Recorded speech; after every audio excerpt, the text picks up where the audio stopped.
Hello friends, मैं Jitendra Singh Rathore Unacademy platform पर आपका हार्दिक स्वागत करता हूं। Let's crack Rajasthan exams with Unacademy. अगर आप राजस्थान स्टेट एग्जाम्स की अगर किसी भी एग्जाम की आप अगर तैयारी कर रहे हो, जैसे आरएस है, एसीएफ है, कॉलेज लेक्चरर है, पटवार है, कांस्टेबल है, तो अनअकैडमी है वो इंडिया का लार्जेस्ट लर्निंग प्लेटफॉर्म है। यहाँ आपको बहुत सारे एजुकेटर्स मिलेंगे जिनके मार्गदर्शन में आप अपनी तैयारी को बेहतर तरीके से कर सकते हो। यहाँ मेरे बारे में कुछ इन्फॉर्मेशन है। I am an engineer. I have appeared for RS Mans in 2018. I have 2 year teaching experience as a GS faculty for civil services. तो अनअकैडमी पे आप सब्सक्रिप्शन ले लेते हो तो आपको क्या क्या बेनिफिट्स मिलेंगे। यहाँ आपको डेली लाइव क्लासेस मिलेंगी, लाइव टेस्ट और क्विजेज मिलेंगे, स्ट्रक्चर्ड कोर्सेज। जिस भी आप कोर्स में आपने एडमिशन लिया, सब्सक्रिप्शन लिया, तो वहाँ आपका सिलेबस के अकॉर्डिंग एजुकेटर है वो आपका कोर्स स्ट्रक्चर करेगा। अनलिमिटेड एक्सेस, तो एक बार अगर आप अनअकैडमी पे सब्सक्रिप्शन ले लेते हो मेरा प्रोमो कोड यूज करके, तो आपको जो रिकॉर्डेड क्लासेज है उनका अनलिमिटेड एक्सेस प्रोवाइड करवाया जाएगा।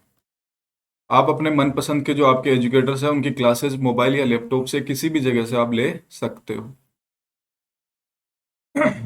अगर आप लाइव क्लास को मिस कर चुके हो या फिर लाइव क्लास है उसको ले चुके हो, फिर भी आपको अगर वो क्लास लेनी है तो आप रिकॉर्ड रूम में जाके उस वीडियो को वापस देख सकते हो। अनअकैडमी ऐप पर आपकी जो क्लासेज है उन क्लासेज के बाद में आपको सारे नोट्स प्रोवाइड करवाए जाएंगे। वहाँ आपको डाउनलोड का ऑप्शन भी मिलेगा। हर चौथी क्लास के बाद में आपकी जो नेक्स्ट क्लास होगी, फिफ्थ क्लास, उसमें आपके डाउट क्लियरिंग सेशन होगा। मीन्स आपके जितने भी उस टॉपिक से रिलेवेंट डाउट्स है वो सारे क्लियर करवाए जाएंगे। तो अभी एससीएफ का रिवीजन कैंप चला था आपका, है ना। अभी एससीएफ की तो एग्जाम आ चुकी है। आपको क्या करना है कि अनअकैडमी लर्निंग ऐप डाउनलोड करनी है। कहाँ से? गूगल प्ले स्टोर से। गूगल प्ले स्टोर से आपको अनअकैडमी लर्निंग ऐप डाउनलोड करनी है। फिर वहाँ आपको मेरा प्रोमो कोड SPJSR है वो यूज करना है। तो ये यहाँ आपके मोबाइल नंबर, यहाँ आपको RPSC, अगर आप प्लस प्लस सब्सक्रिप्शन लेना है तो प्लस, या फिर फ्री क्लासेस लेनी है तो फ्री। मेरा प्रोमो कोड है SPJSR। RPSC सब्सक्रिप्शन है ये राजस्थान ओरिएंटेड सारी एग्जाम्स का आपको एक ही है, चाहे आप RS की कर रहे हो, चाहे कांस्टेबल, पटवार, REET, first grade, second grade, college lecturer, है ना। तो कोई भी एग्जाम की अगर आप तैयारी कर रहे हो तो RPSC सब्सक्रिप्शन आपको ले लेना। अनअकैडमी आपको 1 month, 3 month, 6 month, 12 month, 24 months के लिए सब्सक्रिप्शन प्रोवाइड कराता है। तो मेरा पर्सनली आपको ये सजेशन है कि आप कम से कम 1 साल या 2 साल का सब्सक्रिप्शन लें। तो 1 साल की आपकी फ़ी है 7,000 रुपये और 2 साल की फ़ी है आपकी 8,400 रुपये।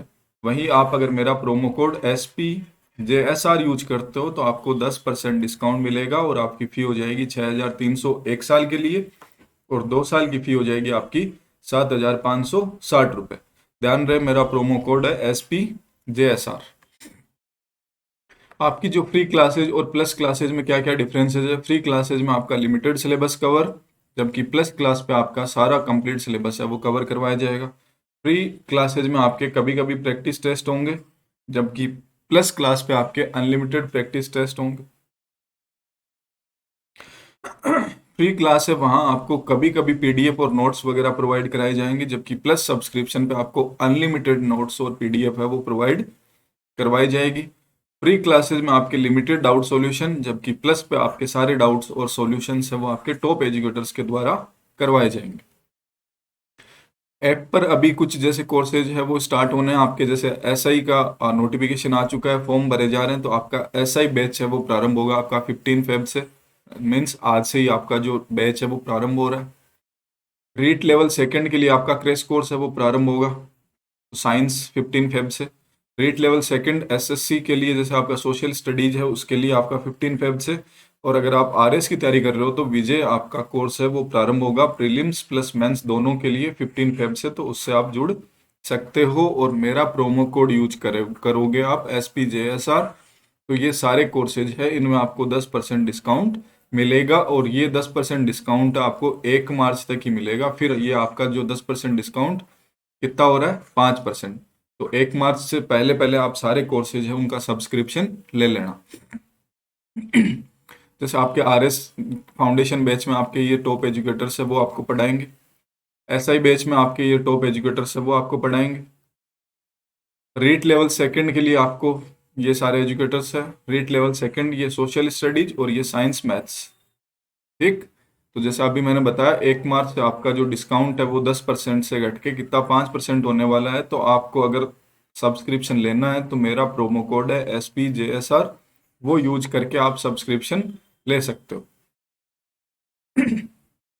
तो जैसे लास्ट क्लास में अपन ने अध्याय फर्स्ट है वो पूरा कंप्लीट कर चुके थे। तो आज अपन बात करेंगे राजस्थान अध्ययन है ना उसके अध्याय सेकंड के बारे में। और अब से अपन क्या है कि पूरा चैप्टर एक साथ ही कंप्लीट करेंगे। कई बच्चों की जैसे कंप्लेंट आ रही थी कि सर एक साथ करते हैं ना तो सारे डाउट्स है वो क्लियर हो जाते हैं एक साथ। बार बार पार्ट्स में अपन डिवाइड करते हैं तो वो क्या है कि थोड़ी चीजें हैं वो मिस हो जाती है कभी कभी, है ना। तो ध्यान रखना, आप लोग सारे बढ़िया मेहनत करो। आपका जो राजस्थान अध्ययन है ना तो राजस्थान अध्ययन है वो RS मेंस के लिए आपका बहुत ही बेनिफिशियल रहने वाला है, राजस्थान अध्ययन वाला पार्ट। तो राजस्थान अध्ययन आपके लिए मैंडेटरी है, कंपलसरी है, इनको आपको करना ही है अगर आप RS की तैयारी कर रहे हो तो। ठीक है। तो करते हैं भाई आज के चैप्टर की स्टार्ट। तो आज अपन बात करेंगे राजस्थान के भौतिक पर्यावरण। इसमें देखेंगे राजस्थान की जलवायु कैसी है, राजस्थान में कौन सी नदियां, आपके राजस्थान के भौतिक प्रदेशों के बारे में, झीलें हैं उनके बारे में।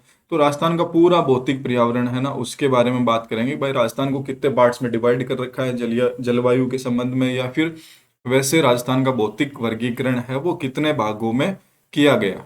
ठीक है। अलग अलग पार्ट का अपन डिस्कशन करेंगे कि राजस्थान जहां एक और गौरवशाली इतिहास के लिए जाना जाता है वहीं दूसरी ओर इसका भौतिक स्वरूप भी क्या है कि विशिष्टता लिए हुए है।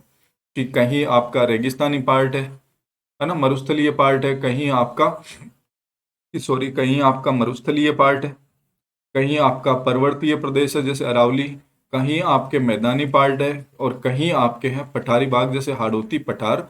तो उस हिसाब से क्या है कि राजस्थान भी क्या है भौतिक स्वरूप में भी विशिष्टता लिए हुए। राजस्थान के भौतिक पर्यावरण में राजस्थान के भौतिक पर्यावरण ने यहाँ के ऐतिहासिक, सांस्कृतिक और आर्थिक वातावरण को सदैव से प्रभावित किया है और वर्तमान में भी राज्य के विकास में ये महती भूमिका है वो निभा रहे हैं। ठीक। तो अब अपन बात करते हैं राजस्थान की स्थिति और विस्तार के बारे में। कि राजस्थान की जो स्थिति है आपको पता होगा कि 23 डिग्री 3 मिनट उत्तरी अक्षांश से आपका कितना है 30 12, है ना। 30 डिग्री 12 मिनट उत्तरी अक्षांश। ये आपका 69 डिग्री 30 मिनट पूर्वी देशांतर से आपका कितना है 78 डिग्री 17 मिनट पूर्वी देशांतर। तो ये आपका देशांतरीय और अक्षांशीय विस्तार है। तो देख लेते हैं थोड़ा अक्षांश और देशांतर कि भाई आपकी जो विषुवत रेखा है 0 डिग्री, इसके जो समानांतर लाइन्स है ना ये तो कहलाती है क्या अक्षांश, और ये जो इसके लंबवत रेखाएं होती है वो कहलाती है क्या देशांतर। ठीक है। तो ये ध्यान रखना अक्षांश और देशांतर है उनमें क्या वो क्या चीजें होती है। तो आपके राजस्थान का जो उत्तरी पश्चिम भाग में वहां से आपका देशांत अक्षांशीय विस्तार कितना राजस्थान का 23 डिग्री 3 मिनट उत्तरी अक्षांश से 30 12। ठीक। और आपका देशांतरीय विस्तार है वो कहां से कहां तक है 69 30 से 78 17 डिग्री पूर्वी देशांतर। ठीक।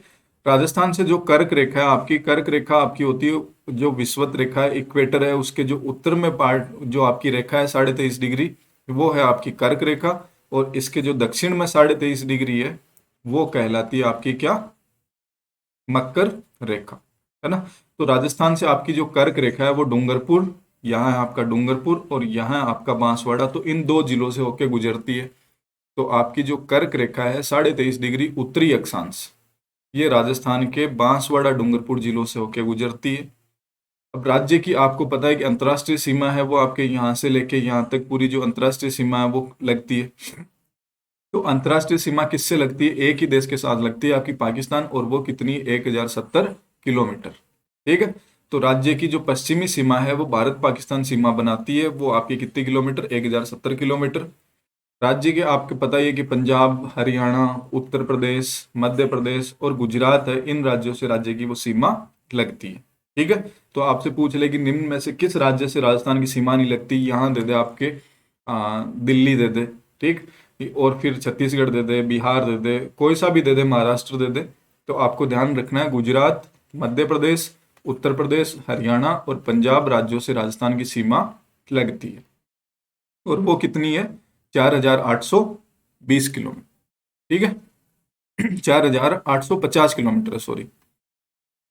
अब राजस्थान का क्षेत्रफल आप सबको पता ही है कि 3,42,239 वर्ग किलोमीटर राजस्थान का क्षेत्रफल है, जो भारत के टोटल क्षेत्रफल का कितना प्रतिशत है, 10.41%। तो ये आपका क्वेश्चन आया हुआ है कि राजस्थान का क्षेत्रफल भारत के क्षेत्रफल का कितना प्रतिशत है, तो वो है आपका 10.41%। ठीक।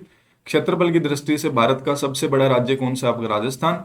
और क्षेत्रफल की दृष्टि से जो राजस्थान है वो विश्व के अनेक देशों से भी बड़ा है। जैसे आपके इजराइल से राजस्थान 17 गुना, श्रीलंका से 5 गुना, इंग्लैंड से 2 गुना, नॉर्वे, पोलैंड, इटली, इनसे भी अधिक विस्तार रखता है। तो आप थोड़ा इजराइल का ध्यान रखना, श्रीलंका का ध्यान रखना और इंग्लैंड का ध्यान रखना कि भाई ये कितना है। तो इजराइल से तो आपका 17 गुना, श्रीलंका से है 5 गुना, इंग्लैंड से है 2 गुना। ठीक है, समझ में आ रही है धीरे धीरे बात। अपन क्या है, अपन स्पीडली पढ़ेंगे तभी आपका जो चैप्टर है आज, दूसरा चैप्टर, वो कंप्लीट हो पाएगा। आपको कोई दिक्कत हो तो कमेंट में पूछ लेना, बता दूंगा। ठीक। अब एक बार क्या है पूछ लेते हैं, राजस्थान की आकृति है वो किस प्रकार की है। तो राजस्थान की आकृति है वो विषम कोणीय चतुर्भुज के समान, या फिर अपन बोलते हैं पतंगाकार के समान है, कि जो आपका पतंग का आकार होता है ना, इस तरह से राजस्थान की आकृति है। आपको पता ही होगा, मैप में देखा होगा, नहीं देखा तो देख लो कि भाई राजस्थान की आकृति है, देखो ये है ना, कि भाई इस प्रकार से राजस्थान की आकृति है वो किस प्रकार से, विषम कोणीय चतुर्भुज के समान। एक चीज और देख लेते हैं कि राजस्थान की जो उत्तर से दक्षिण की जो डिस्टेंस है वो कितनी, 826 किलोमीटर। और पूर्व से पश्चिम की जो राजस्थान की डिस्टेंस है वो कितनी है, 869। तो आपसे पूछ ले कि राजस्थान है वो उत्तर दक्षिण से ज्यादा लंबा है या फिर पूर्व पश्चिम से, तो पूर्व पश्चिम से आपका जो राजस्थान है ये ज्यादा लंबा है। और आपका जो ये मध्यतम बिंदु है वो कौन सा, नागौर जिले में एक गांव है, कौन सा, लोपोलोई, लापोलोई नाम से एक नागौर जिले में गांव है, वो आपका मध्यतम बिंदु है। ठीक है, कि राज्य की उत्तर दक्षिण से आपकी 826 और पूर्व पश्चिम से 869 किलोमीटर है वो लंबाई है। कि इस प्रकार से 826 और इस प्रकार से आपकी जो डिस्टेंस है वो कितनी, 869। तो आपका जो वेस्ट टू ईस्ट डिस्टेंस है वो बड़ी है। अब अपन बात करते हैं कि राजस्थान की प्रशासनिक इकाइयों के बारे में। तो आपको पता होगा कि राजस्थान में 7 तो संभाग है, 33 जिले है ना। और इनको आप क्या है कि तहसीलों को क्या है कि बढ़ाई गई है। तो आप इनको क्या है कि नेट के थ्रू एडिट कर लेना कि भाई राजस्थान में तहसीलों की संख्या है वो कितनी है। आप नहीं करो तो मुझे बता देना, मैं बता दूंगा आपको। ठीक है। तो स्वतंत्रता प्राप्ति के बाद में आपके 1956 ईस्वी में राजस्थान राज्य पुनर्गठन आयोग की राज्य पुनर्गठन आयोग की स्थापना हुई थी ना। तो उसके बाद में राजस्थान है वो, राजस्थान में अलग अलग जैसे आपके जो जिले हैं वो बढ़ते गए, संभाग है उनकी भी स्थापना हुई। तो वर्तमान समय में राजस्थान में कितने संभाग है, 7 संभाग है, 33 जिले हैं। और जिस समय ये पुस्तक लिखी गई थी उस समय 241 तहसीलें थी। ठीक है। अब देखते हैं कि भाई आपके कौन कौन से संभाग है। जैसे आपका बीकानेर संभाग है, जयपुर संभाग है, अजमेर संभाग है, कोटा संभाग, उदयपुर संभाग और आपका कौन सा, जोधपुर संभाग। तो आपका पहले देखते हैं जयपुर संभाग। तो जयपुर संभाग में कौन कौन से जिले आ गए, जयपुर है, दौसा, अलवर, झुंझुनू, सीकर। तो ये आपके जयपुर संभाग में ये 5 जिले आते हैं। फिर देखते हैं, ओ सॉरी, भरतपुर संभाग भी एक है ना। तो ध्यान रखना, भरतपुर संभाग, भरतपुर में आपके ये भरतपुर, करौली, सवाई माधोपुर और धौलपुर 4 जिले। कोटा संभाग में आपके बूंदी, बारां, झालावाड़ ये। उदयपुर संभाग में उदयपुर, डूंगरपुर, बांसवाड़ा, प्रतापगढ़, चित्तौड़गढ़ और राजसमंद। और जोधपुर संभाग में आपके जैसलमेर, बाड़मेर, जालोर, सिरोही और पाली जिले हैं वो शामिल है। ठीक है। तो इस प्रकार से आप आपसे पूछ ले कि भाई नागौर संभाग, नागौर जिला है वो किस संभाग में आता है, अजमेर में। टोंक है वो भी अजमेर में, भीलवाड़ा जिला है वो आपका भी किस में, अजमेर संभाग में। ठीक है। तो इस प्रकार से थोड़ा ध्यान रखना भाई कि आपके जैसे श्रीगंगानगर, हनुमानगढ़ और चूरू किस संभाग में आते हैं, बीकानेर संभाग में, है ना। तो आपसे पूछ ले कि भाई भरतपुर, धौलपुर, करौली और सवाई माधोपुर जिले हैं वो किस संभाग में, इस संभाग में। राजस्थान का सबसे नवीनतम संभाग है वो कौन सा है, भरतपुर संभाग, है ना। मैंने जब राजस्थान का भूगोल पढ़ाया था, मेरी प्लेलिस्ट में होगा, अनअकैडमी के लेट्स क्रैक राजस्थान एग्जाम में जाके मुझे सर्च कर लेना। वहाँ प्लेलिस्ट में मैंने पढ़ाया कि राजस्थान की प्रशासनिक व्यवस्था उस प्रशासनिक व्यवस्था में आपके सारे जो संभाग से रिलेटेड फैक्ट है वो वहां कर लेना क्लियर। ठीक है, वहां सारी चीजें बताई गई हैं। ठीक, तो आपसे पूछ ले राजस्थान में संभाग 7 सबसे नवीनतम भरतपुर, है ना, कि आपके जयपुर है, जोधपुर, भरतपुर, अजमेर, कोटा, बीकानेर और उदयपुर संभाग है। ये 7 संभाग है। यहाँ आपके जो संभागीय आयुक्त होते हैं वो मुख्य आपका प्रशासनिक अधिकारी होता है। ठीक, तो आपसे ये भी पूछ ले कि भाई संभाग का प्रशासनिक अधिकारी कौन होता है मुख्य, तो आपका संभागीय आयुक्त। ठीक है, अब अपन बात करते हैं कि राजस्थान के उच्चावच अर्थात जो आपका धरातल है ना, उसके अनुसार राजस्थान के कितने प्रदेशों में बांटा गया है ना। तो राजस्थान की उच्चावच मतलब जो आपकी राजस्थान की हाइट है ना, उससे संबंधित आपके जो राजस्थान के पार्ट्स है उनको कितने पार्ट में डिवाइड किया गया। तो एक आप बता सकते हो कि भाई कौन सा मरुस्थलीय, अरावली पर्वतीय, पठारी और मैदानी पार्ट है वो आपके ये उच्चावच के हिसाब से बांटे जा सकते हैं। ठीक है, तो राजस्थान एक बहुत बड़ा राज्य है। राजस्थान क्षेत्रफल की दृष्टि से भारत का सबसे बड़ा राज्य है। यहाँ धरातलीय विविधताओं का होना स्वाभाविक है। राजस्थान में जैसे पर्वतीय क्षेत्र, पठारी, मैदानी, मरुस्थलीय प्रदेशों का विस्तार है। मीन्स आपके यहाँ उच्चावच संबंधी विविधताएं है वो पाई जाती है। उच्चावच मीन्स आप समझ सकते हो कि हाइट के अकॉर्डिंग आपके जो राजस्थान है, जैसे आपका पर्वत है सबसे ऊंचा होगा, है ना, फिर आपका पठारी प्रदेश होगा, फिर आपके जो मैदानी पार्ट है या मरुस्थलीय पार्ट है वो होंगे। इस हिसाब से आपके जो उच्चावच है उनको डिवाइड किया गया। तो राजस्थान में जो उच्चावच के निम्न स्वरूप, जैसे आपके उच्च शिखर, जैसे आपको पता ही है कि भाई आपका जो अरावली पर्वतमाला है वो इससे ऊंची है ना, तो इसके अंतर्गत जो आपके पर्वतीय शिखर है वो सम्मिलित है। जो आपके 900 मीटर से ऊंची हाइट वाले हैं वो आपके उच्च शिखर में शामिल किए जाते हैं। राजस्थान के ये कुल 1% क्षेत्रफल से भी कम है। इसमें आपका अरावली का जो सर्वोच्च पर्वत शिखर है, कौन सा, गुरु शिखर, जिसकी हाइट कितनी है 722, वो आपके उच्च शिखर में शामिल किया गया। जैसे आपके शेर, अचलगढ़, दिलवाड़ा, आबू, जरगा, कुंभलगढ़, ये भी आपके उच्च शिखर में आती है। तो अब आपको पता है कि अरावली पर्वतमाला है, इसकी जो बढ़ती हुई चोटियों का क्रम है ना वो किस प्रकार है कि सबसे लंबी आपकी गुरु शिखर, फिर शेर, फिर दिलवाड़ा, फिर जरगा, फिर अचलगढ़ और कुंभलगढ़। ये आपको 6 ही ध्यान रखनी है कि इनका क्रम ये है कि GS, DJ, AK, Guru Shikhar, शेर, दिलवाड़ा, जरगा, अचलगढ़, कुंभलगढ़। तो ये सारी आपकी किस में आती है, उच्च शिखर में शामिल है। ठीक है, फिर अपन देखते हैं पर्वत श्रृंखला। तो अब ये उच्च शिखर तो आपका 900 मीटर हाइट से जो ऊंची चोटियां हैं वो आपके उच्च शिखर में आती है।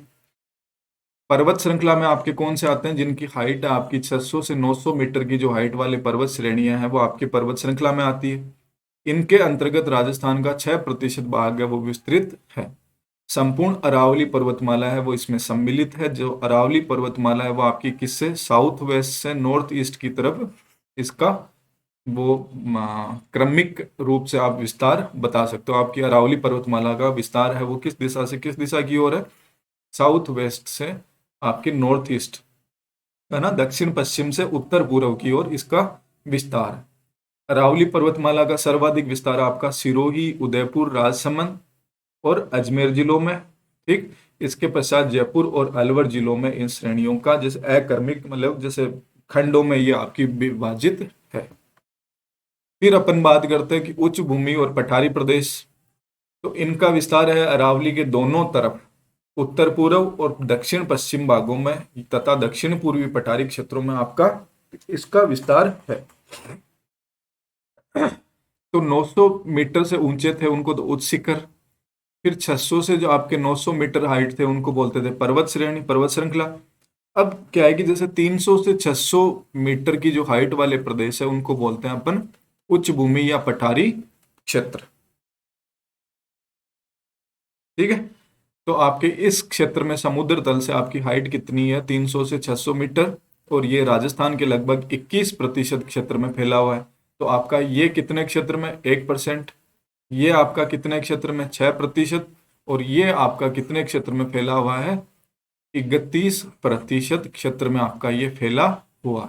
इसकी औसत हाइट कितनी है, 400 मीटर, जबकि दक्षिणी पश्चिमी क्षेत्र है वो आपकी उच्च भूमि है जहां उबड़ खाबड़ धरातल तथा इसकी औसत हाइट है वो 600 मीटर है। आपका जैसे हाड़ौती का जो क्षेत्र पठारी प्रदेश है वो आपका इसके अंतर्गत आता है। नेक्स्ट अपन बात करते हैं मैदानी क्षेत्र। तो आपका जो मरुस्थलीय और मैदानी पार्ट है वो इसके अंतर्गत आते हैं। इसका विस्तार है वो राज्य के लगभग 51% भाग पर है। ये भी ध्यान रखना कि 51% भाग पर किसका विस्तार है, मैदानी क्षेत्रों का, जिसकी समुद्र तल से ऊंचाई है वो कितनी, 150 से 300 मीटर। इसके अंतर्गत आपका जैसे रेतीला मरुस्थलीय प्रदेश और आपका जो पूर्वी मैदानी क्षेत्र है वो इसके अंतर्गत आता है। जैसे आपका बनास, चंबल बेसिन, छप्पन का मैदान, जैसे माही वाला है ना उसको छप्पन का मैदान बोलते हैं। इन नदियों के द्वारा निर्मित मैदान है जो कृषि के लिए सर्वाधिक उपयुक्त है। ठीक है, समझ में तो आ रहा है ना आप लोगों के। फिर अपन डिवाइड करते हैं आपके राजस्थान के धरातलीय प्रदेशों से संबंधित बात। जैसे आपका ये मरुस्थलीय प्रदेश, ये अरावली वाला पार्ट, ये है ना कि भाई ये सॉरी ये है आपका जैसे मरुस्थलीय प्रदेश है पूरा, ये है आपका अरावली वाला पार्ट, ये आपका कौन सा मैदानी प्रदेश, और ये है आपका कौन सा हाड़ौती का पठारी प्रदेश, है ना। तो इस हिसाब से अपने धरातलीय प्रदेशों को डिवाइड किया गया। धरातलीय विशिष्टताओं के आधार पर राजस्थान को प्रमुख और उप जैसे प्रमुख विभाग और उप विभागों में विभक्त किया गया है। जैसे आपके पश्चिमी मरुस्थलीय प्रदेश, ये आपका पश्चिमी मरुस्थलीय प्रदेश। फिर आपकी ये क्या है कि 20 सेंटीमीटर समवर्षा रेखा है जो राजस्थान के मरुस्थलीय प्रदेश को दो भागों में, कि जैसे शुष्क और अर्ध शुष्क। जो अर्ध शुष्क है उसमें भी जो ऊपर वाला पार्ट है वो बागड़ क्षेत्र में, ठीक है। बीच वाला पार्ट है वो नागौर उच्च भूमि, और जो नीचे नीचे वाला पार्ट है उसे लूणी बेसिन कहा जाता। ठीक। फिर अपन बात करेंगे अरावली पर्वतीय प्रदेश। तो अरावली पर्वतीय प्रदेश है, इसको भी तीन पार्ट में, जैसे दक्षिण वाली है तो दक्षिण अरावली, मध्य अरावली, ठीक है, और उत्तरी अरावली, इस पार्ट में बांटेंगे। पूर्वी मैदानी प्रदेश है, इसको भी अपन तीन पार्ट में, जैसे आपके बनास मैदान है ना, ये चंबल का मैदान, तो और यहाँ आपका माही का मैदान है, उस क्षेत्र में अपन बांटेंगे। दक्षिणी पूर्वी हाड़ौती का पठार, ये आपका हाड़ौती का पठार की मालवा प्लेट्यू और आपके विंध्यन जो पर्वत श्रृंखला है उसका जो राजस्थान में विस्तार है उसको अपन देखेंगे कि भाई ये राजस्थान को धरातलीय विशेषताओं के अनुसार राजस्थान को कितने प्रदेशों में बांटा गया है ना। तो ये सारी आपको ध्यान रखना, आपसे पूछ ले कि धरातलीय प्रदेश कितने राजस्थान में। तो राजस्थान में धरातलीय प्रदेश आपके 4 हैं। कौन कौन से, पश्चिमी मरुस्थलीय प्रदेश, अरावली पर्वतीय प्रदेश, पूर्वी मैदानी और दक्षिणी पूर्वी पठारी प्रदेश। ये सारे आपको थोड़ा ध्यान रखना है भाई। तो पहले अपन देखते हैं कौन सा, पश्चिमी मरुस्थलीय प्रदेश। तो आपका जो अरावली पर्वतमाला है उसके जो पश्चिम का पार्ट है उसको अपन बोलते हैं मरुस्थलीय प्रदेश। इस मरुस्थलीय प्रदेश को दो पार्ट में, जैसे शुष्क और अर्ध शुष्क मरुस्थलीय प्रदेश में बांटा गया है, कि जैसे एरिड और सेमी एरिड। ये एक प्रकार का विशिष्ट भौगोलिक प्रदेश है जिसे भारत का विशाल मरुस्थल या थार के मरुस्थल के नाम से भी जाना जाता है। इस मरुस्थलीय प्रदेश का विस्तार कहाँ कहाँ तक है, बाड़मेर, जैसलमेर, बीकानेर, जोधपुर, पाली, जालोर, सीकर, झुंझुनू, है ना, चूरू, झुंझुनू, हनुमानगढ़, गंगानगर जिलों में आपका इसका विस्तार है। तो आपसे पूछ ले कि निम्न में से किस जिले में आपके मरुस्थलीय प्रदेश का विस्तार नहीं है। तो विस्तार आपको पता ही होगा कि जैसलमेर, बाड़मेर, है ना, जोधपुर, बीकानेर, श्रीगंगानगर, हनुमानगढ़, चूरू, झुंझुनू, नागौर, इन पार्ट में आपका मरुस्थलीय प्रदेश का विस्तार। कि आपको पता होगा कि गंगानगर, हनुमानगढ़ और बीकानेर जिलों में आईजीएनपी की जो आपकी सिंचाई सुविधाएं हैं वो पर्याप्त उपलब्ध हो रही है, जिसकी वजह से यहाँ क्षेत्रीय स्वरूप में परिवर्तन आया है, कि मतलब यहाँ खेती बाड़ी है वो बढ़िया हो रही है। पहले ये मरुस्थलीय पार्ट था, अब क्या है कि इंदिरा गांधी नहर की वजह से यहाँ सिंचाई सुविधाएं उपलब्ध है, उसकी वजह से खेती वगैरह उच्च स्तर पर की जा रही है। एक संपूर्ण आपका जो पश्चिमी मरुस्थलीय क्षेत्र है वो समान उच्चावच नहीं रखता, अपितु इसमें भिन्नता भी है। इस भिन्नता के लिए आपका जो मरुस्थलीय प्रदेश है उसको 4 पार्ट में डिवाइड किया गया है। एक तो शुष्क रेतीला अथवा मरुस्थलीय प्रदेश, लूणी जवाई बेसिन, शेखावाटी प्रदेश एवं बांगड़, और नेक्स्ट आपका घग्गर का मैदान। तो आप थोड़ा ध्यान रखना कि भाई पश्चिमी मरुस्थलीय प्रदेश को कितने पार्ट में डिवाइड किया गया है, शुष्क रेतीले मरुस्थलीय प्रदेश में, लूणी जवाई बेसिन, शेखावाटी प्रदेश और घग्गर का मैदान। घग्गर का मैदान आपका श्री गंगानगर, हनुमानगढ़, शेखावाटी, सिक्कर, चूरू, झुंझुनू। लूणी बेसिन है आपकी, जैसे लूणी नदी है वो अजमेर से निकलने के बाद में, जैसे अजमेर है, पाली है, आपकी जैसे बाड़मेर है, बालोतरा तक इसका पानी मीठा खारा मीठा रहता है, फिर खारा हो जाता है। तो आपकी जो लूणी बेसिन का जो क्षेत्र, अपवा क्षेत्र है, उसको बोलते हैं लूणी जवाई बेसिन। और आपका जो मरुस्थलीय पार्ट है उसको बोलते हैं शुष्क रेतीला अथवा मरुस्थलीय प्रदेश। तो अब देखते हैं अपन शुष्क रेतीला अथवा मरुस्थलीय प्रदेश। ये क्षेत्र आपका जहां वार्षिक औसत वर्षा है वो 25 सेंटीमीटर से कम होती है ना, उसको बोलते हैं अपन शुष्क रेतीला मरुस्थलीय प्रदेश। इसमें आपके जैसलमेर, बाड़मेर, बीकानेर जिले, जोधपुर एवं चूरू जिलों का पश्चिमी भाग है वो सम्मिलित है। तो जैसलमेर, बाड़मेर, बीकानेर तो पूरे जिले, जबकि जोधपुर और चूरू जिलों का पश्चिमी पार्ट है ना वो इसके अंतर्गत आता है। ठीक है। इस प्रदेश में आपके सर्वत्र बालू का स्तूपों का विस्तार है, मतलब आपके जो टीले हैं ना, दोरे, दरियन, बरखान, ये आपके सारे इस क्षेत्र में मिलेंगे। कुछ क्षेत्रों जैसे आपके पोखरण, जैसलमेर, रामगढ़ है, वहां पे आपकी चट्टानी संरचना विस्तृत है, जो आपका बालू का स्तूप मुक्त प्रदेश है। उस बालू का स्तूप मुक्त प्रदेश को किस नाम से जाना जाता है? हम्मादा। तो आपका जो मरुस्थलीय पार्ट है इसको भी दो पार्ट में डिवाइड कर सकते हो आप, कि बालू का स्तूप युक्त, जहाँ पे आपके बालू का स्तूप है वो, और बालू का स्तूप मुक्त, है ना। तो बालू का स्तूप मुक्त प्रदेश को कहा जाता है हम्मादा। ठीक है। डिटेल से अगर आपको पढ़ना है तो डिटेल से मैंने एक पूरी क्लास ली हुई है, तो वहां आप राजस्थान ज्योग्राफी में वहां पढ़ सकते हो, बताया हुआ है। ठीक। फिर अपन बात करते हैं लूणी जवाई बेसिन के बारे में। तो आपकी जो लूणी जवाई बेसिन है ये भी आपका एक अर्ध शुष्क प्रदेश है, जिसमें आपकी लूणी नदी और इसकी जो प्रमुख सहायक नदियां ना, जैसे लूणी की जवाई है, जोजड़ी है, सूकड़ी है, ओजड़ी है ना, बांकड़ी है, तो वो सारी नदियों का जो अपवाह क्षेत्र है वो आपका लूणी जवाई बेसिन का निर्माण करती है। लूणी नदी का विस्तार आपको पता ही है, पाली, जालोर, जोधपुर, नागौर जिलों के दक्षिणी भागों में है, और ये आपका एक नदी के द्वारा निर्मित मैदान है जिसे लूणी बेसिन के नाम से जाना जाता है ना। अभी मैंने बताया था कि आपके अजमेर जिले के नाग पहाड़ से आपकी जो लूणी नदी है वो निकलती है, फिर वो निकलने के बाद में उसमें जैसे नागौर से आती है कौन सी, जोजड़ी, है ना, पाली से आती है आपकी ओजड़ी, सूकड़ी, जवाई, बांडी, खारी, ये सारी नदियां आके लूणी बेसिन का निर्माण करती। फिर अपन बात करते हैं शेखावाटी प्रदेश के बारे में। तो जो शेखावाटी प्रदेश है उसको बांगड़ प्रदेश के नाम से भी जाना जाता है। इसका विस्तार आपका झुंझुनू, सीकर और चूरू तथा नागौर जिलों के उत्तरी, नागौर जिला है ना उसके उत्तरी पार्ट में भी इसका विस्तार है। ठीक। तो आपसे पूछ ले शेखावाटी में कौन कौन से जिले सम्मिलित हैं? सीकर, चूरू और झुंझुनू तो पूर्णतया, और आपका जो नागौर जिला है उसका जो उत्तरी पार्ट है ना वो इसके अंतर्गत सम्मिलित है। ये क्षेत्र है वो आपका रेतीला प्रदेश है, जहाँ कम ऊंचाई के बालू का स्तूप है वो पाए जाते हैं। इसमें आपके पानी के गर्त, जैसे पानी की जो झीलें वगैरह है ना वो पाई जाती है। जैसे आपके जो टीले हैं वो, ये जो ऊंचाई वाले स्थान है उनको तो बोलते हैं थली, और ये जो नीचाई वाले स्थान है उनको बोला जाता है पलाया, है ना। इन्हें गर्त भी बोल सकते हो आप, कि नीचाई पे स्थान है जहाँ पे क्या है कि पानी वगैरह जमा हो जाता है, उसकी वजह से ये गर्त है या फिर रन है उनका निर्माण हो जाता है, दलदली जो आपका क्षेत्र है वो। जैसे आपके डीडवाना, डेगाना, सुजानगढ़, ताल छापर, पड़ीहारा, कुचामन, ये कुछ राजस्थान में प्रमुख गर्त या रन है। ठीक है। तो शेखावाटी प्रदेश की जो मुख्य विशेषता क्या है? यहाँ कम ऊंचाई के बालू का स्तूपों का विस्तार है, और जिनकी वजह से यहाँ नमकीन पानी के गर्त या फिर खारे पानी की छोटी छोटी झीलें हैं उनका निर्माण हो जाता है, जैसे आपके डीडवाना, डेगाना, सुजानगढ़, ताल छापर, पड़ीहारा, ये। नेक्स्ट अपन बात करते हैं घग्गर का मैदान। तो आपकी जो घग्गर नदी का अपवाह क्षेत्र है, हनुमानगढ़, गंगानगर, उस नदी के अपवाह क्षेत्र के द्वारा निर्मित मैदान को क्या कहा जाता है? घग्गर का मैदान कहा जाता है। ठीक। घग्गर नदी को मृत नदी भी कहा जाता है, क्योंकि ये अपना जो प्रवाह है ना उसका प्रवाह तल वो क्या है कि उसका स्पष्ट नहीं है।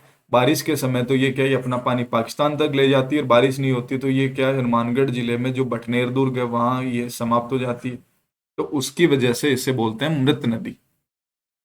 तो वर्तमान में घग्गर नदी को मृत नदी भी कहा जाता है, क्योंकि इसका प्रवाह तल है वो स्पष्ट नहीं है, किंतु वर्षा काल में इसमें पानी केवल न के बराबर प्रवाहित होता है।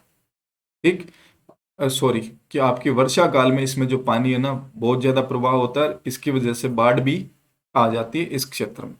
घग्गर नदी को प्राचीन वैदिक काल में सरस्वती नदी के नाम से जाना जाता था, जो वर्तमान में क्या विलुप्त हो चुकी।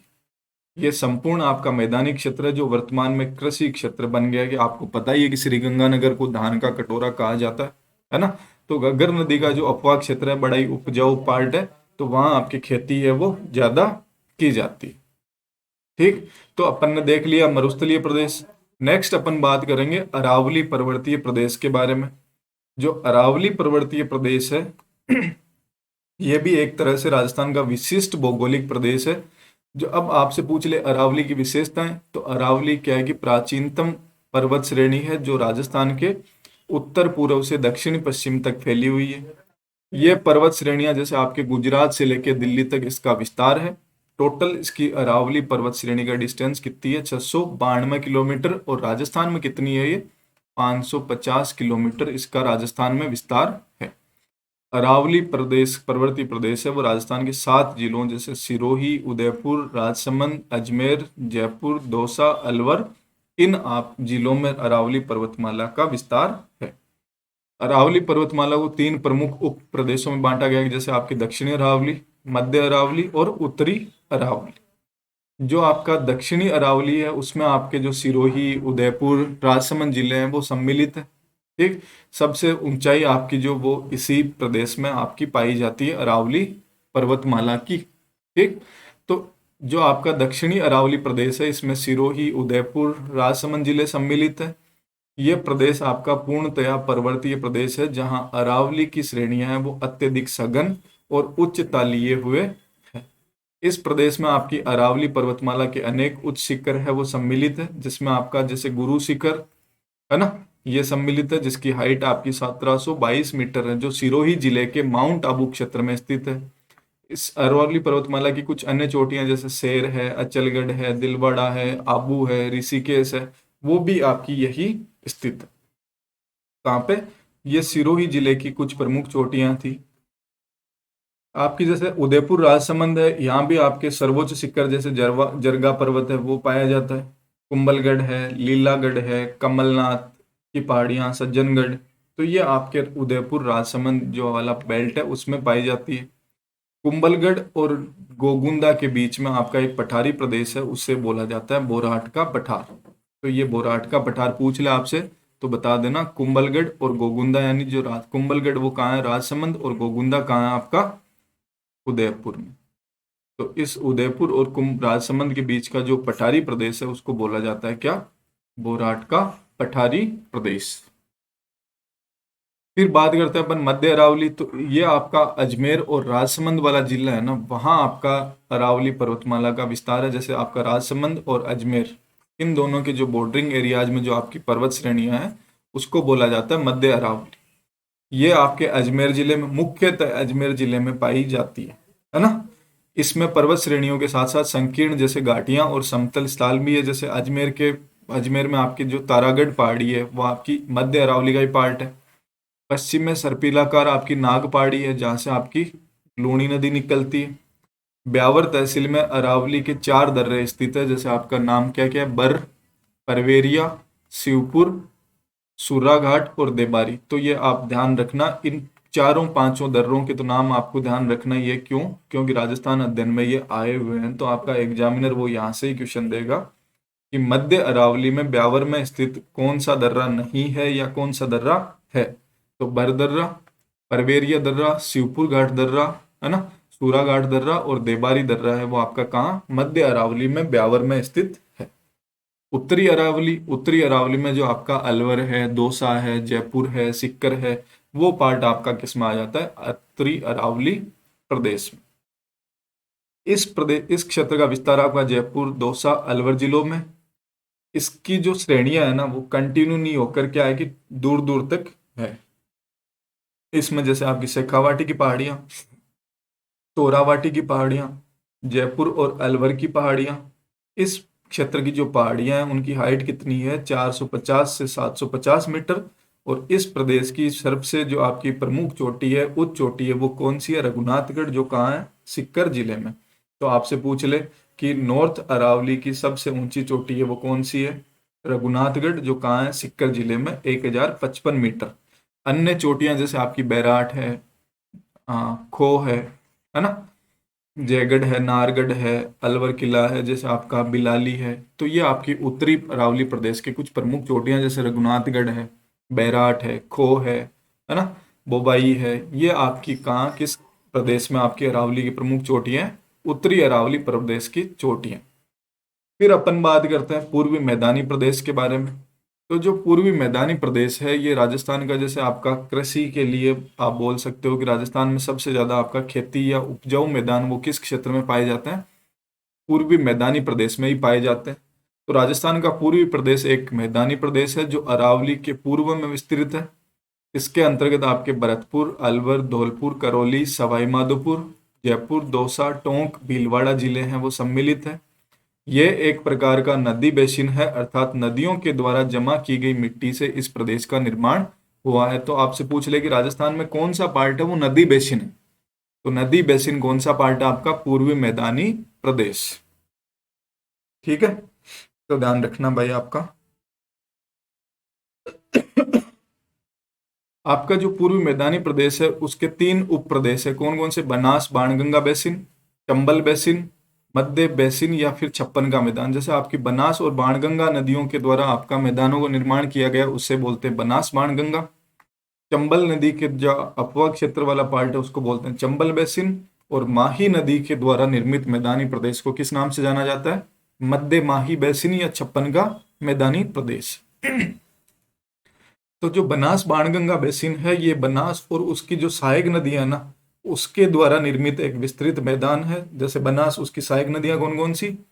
बाणगंगा होगी, बेड़च होगी, कोठारी है, डैन है, सोहाद्रा है, मानसी है, धुंध है, बांडी, मोरेल, बेड़च, वागन, गंभीरी।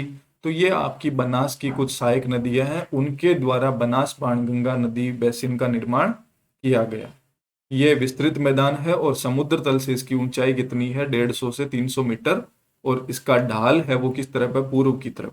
तो आपको पता होगा कि बनास नदी है वो पश्चिम से निकल के किस तरफ जाती है? पूर्व की तरफ ही जाती है ना। तो आप बता सकते हो कि पूर्वी मैदानी प्रदेश का जो ढाल है वो किस तरफ है? वेस्ट टू ईस्ट, यानी पूर्व की तरफ। नेक्स्ट अपन बात करते हैं चंबल बेसिन के बारे में। तो जो चंबल बेसिन है आपको पता होगा कि चंबल नदी है वो चित्तौड़गढ़, कोटा, है ना, फिर आपकी बूंदी, सवाई माधोपुर, करौली, धौलपुर से होती हुई उदयपुर, उत्तर प्रदेश में जाके यमुना नदी में। तो चंबल बेसिन के अंतर्गत आपके कोटा, सवाई माधोपुर, करौली, धौलपुर ये क्षेत्र सम्मिलित है। कोटा का क्षेत्र हाड़ौती में सम्मिलित है, किंतु यहाँ चंबल का मैदानी क्षेत्र भी स्थित है। इस प्रदेश आपके जैसे सवाई माधोपुर, करौली और धौलपुर में आपके चंबल के द्वारा बीहड़ों का निर्माण किया जाता है। और मैक्सिमम बीहड़ है वो कहाँ है? आपके सवाई माधोपुर।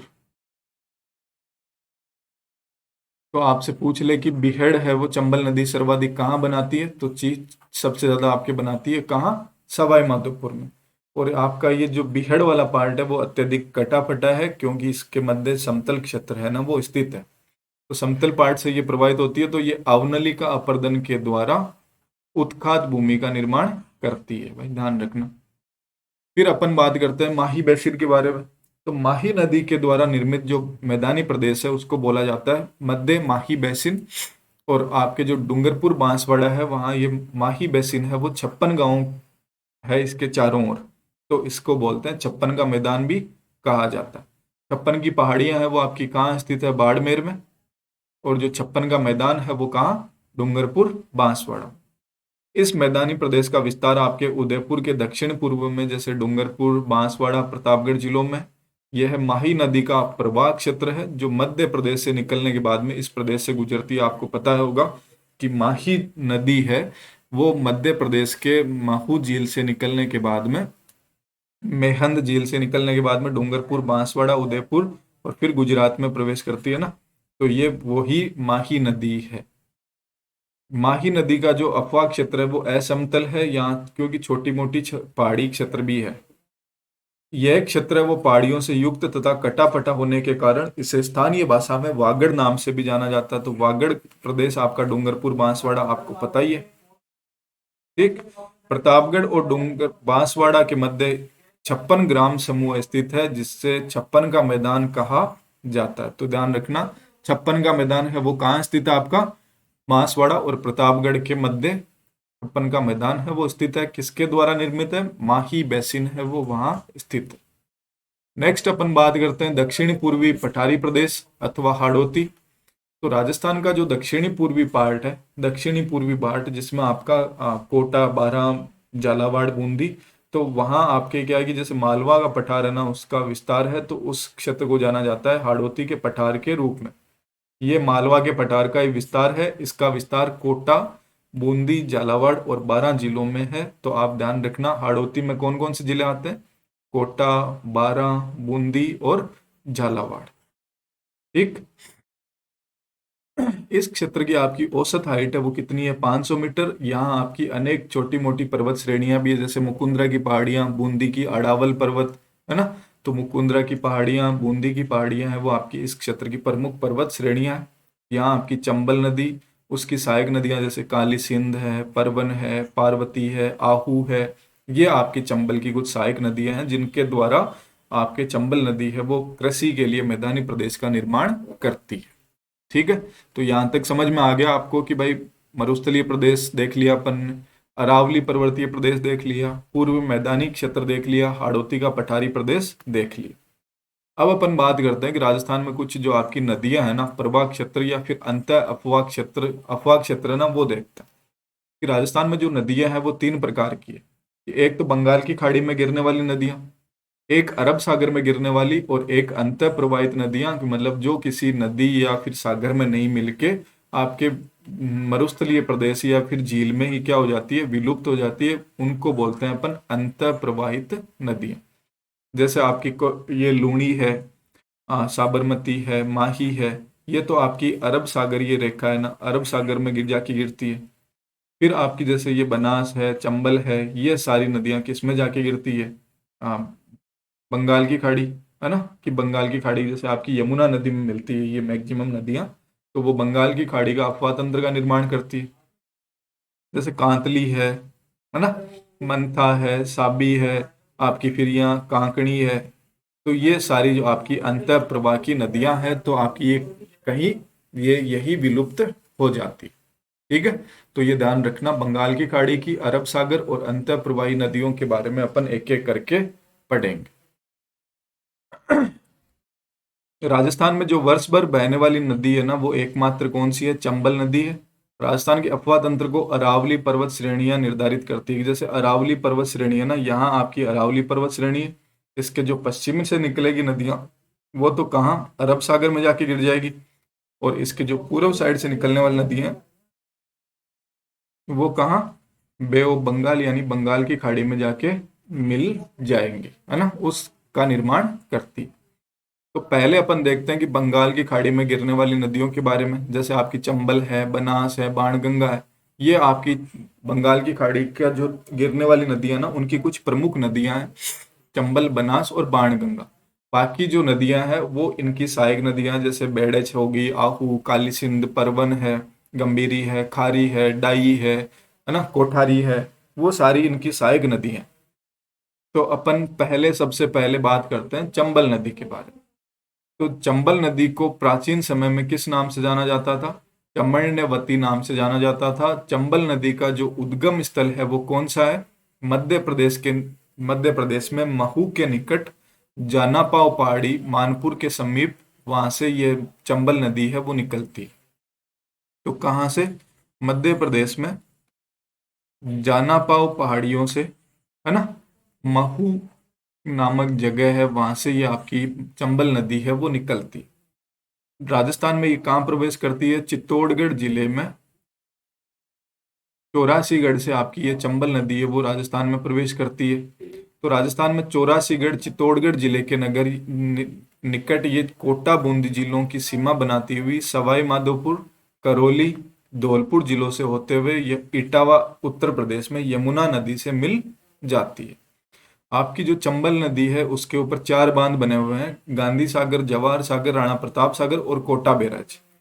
जो गांधी सागर बांध है वो एमपी में है, और आपके जवाहर सागर, राणा प्रताप सागर और कोटा बैराज है वो कहाँ स्थित है? राजस्थान में स्थित है। चंबल की कुछ प्रमुख सहायक नदियां जैसे बनास होगी, काली सिंध है, पार्वती है, ये इसकी कुछ प्रमुख सहायक नदियां। ठीक है, तो चंबल नदी के बारे में आपको इतना ही ध्यान रखना है, बाकी चीज आपको ध्यान नहीं रखती कि कहाँ से निकलती है ये राजस्थान में, कहाँ से ये प्रवाहित होती है। ठीक है, और इसकी सहायक नदियां हैं वो कौन सी है। फिर अपन बात करते हैं बनास नदी के बारे में। जो आपकी बनास नदी है वो अरावली की खमनोर पहाड़ियां जो राजसमंद में स्थित है ना, वहां से आपकी ये बनास नदी निकलती है। यह कुंभलगढ़ के दक्षिण की ओर गोगुंदा के पठार से प्रवाहित होती हुई नाथ द्वारा, राजसमंद, रेल मगरा पार करके चित्तौड़गढ़, भीलवाड़ा, टोंक जिलों से होती हुई सवाई माधोपुर के रामेश्वरम में चंबल से जाके गिर जाती है, और सवाई माधोपुर के रामेश्वरम में ये त्रिवेणी संगम का निर्माण करती है, जहां इनमें एक सीप नदी है वो भी आके मिल जाती है। त्रिवेणी संगम मीन्स आपकी यहां से तो आई कौन सी? बनास नदी, इधर से आई आपकी चंबल, और इधर से आई आपकी कौन सी? सीप। और ये तीनों नदियां कहाँ मिलती है? सवाई माधोपुर के रामेश्वर में, वहां ये त्रिवेणी संगम का निर्माण करती है। बनास नदी को वन की आशा भी कहा जाता है। बनास की कुछ प्रमुख सहायक नदियां जैसे आपकी बेडच होगी, कोठारी है, खारी, मैनाल, बांडी, धुंध, मोरेल। तो ये सहायक नदियों को थोड़ा ध्यान रखना भाई, कि बनास की सहायक नदियां वो कौन कौन सी है? बेडच, कोठारी, खारी, मैनाल, बांडी, धुंध, मोरेल। फिर अपन देखते हैं काली सिंध नदी। तो ये भी आपके मध्य प्रदेश में देवास के पास से निकलती है, और झालावाड़, बारां से निकलने के बाद में ये नानेरा नामक स्थान पर चंबल नदी में मिल जाती है। इसकी प्रमुख सहायक नदियां कौन सी है? परवन होगी, आहू है, उजाड़, निवाज, ये इसकी कुछ प्रमुख नदियां हैं। जैसे आहू और काली सिंध है, इनके संगम पर आपको पता होगा गागरोन दुर्ग स्थित है ना, तो वो ही नदी है। नेक्स्ट आपकी पार्वती नदी, ये भी मध्य प्रदेश के सीहोर क्षेत्र से निकलती है, और 12 जिले में प्रवेश बहती हुई ये कहाँ? सवाई माधोपुर में किससे मिल जाती है? चंबल नदी में। ब्राह्मणी या बामणी या फिर बापणी नदी, ये भी आपके चित्तौड़गढ़ जिले के हरिपुर गांव से निकलकर भैंसरोडगढ़ में चंबल से मिल जाती है। मैज नदी, ये भीलवाड़ा जिले से निकलकर बूंदी के लाखेरी में आपकी किससे मिल जाती है? चंबल नदी में। आपको पता होगा कि राजस्थान का पहला सीमेंट कारखाना कहाँ? लाखेरी में, है ना। तो ये मैज नदी है वो आपका लाखेरी में चंबल नदी से मिल जाती है। नेक्स्ट आपकी है कौन सी? बाणगंगा नदी। बाणगंगा नदी का उद्गम स्थल है वो जयपुर जिले के बैराठ नामक पहाड़ी है ना, वो आपकी बाणगंगा नदी का उद्गम स्थल है।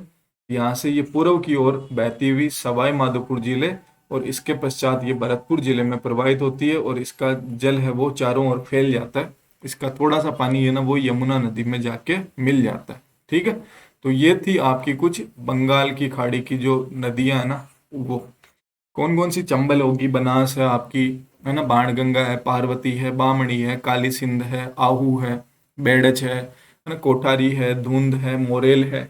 तो वो कुछ न कुछ इस प्रकार से एक दूसरे से मिली जुली हुई है, तभी ये बंगाल की खाड़ी के अपवाह तंत्र का निर्माण करती है। नेक्स्ट अपन बात करते हैं अरब सागर में गिरने वाली नदियों के बारे में। तो अरब सागर में मेनली आपकी जैसे लूनी, माही और साबरमती, ये तीन ही नदियां हैं जो आपके अरब सागर में जाके गिरती है। ठीक, तो लूनी नदी का उद्गम स्थल है वो आपको पता ही है कि अजमेर का नाग पहाड़ लूनी नदी का उद्गम स्थल है। ठीक, अजमेर से निकलने के बाद में जोधपुर, पाली, बाड़मेर, जालौर क्षेत्रों में लगभग 320 किलोमीटर आपकी ये लूनी नदी प्रवाहित होती है, और फिर आपके कच्छ के रण में जाके विलुप्त हो जाती। ठीक, यह केवल वर्षा काल में ही प्रवाहित होती है, और लूनी नदी की यह विशेषता है कि इसका पानी बालोतरा तक तो क्या है? मीठा, और उसके पश्चात खारा हो जाता है।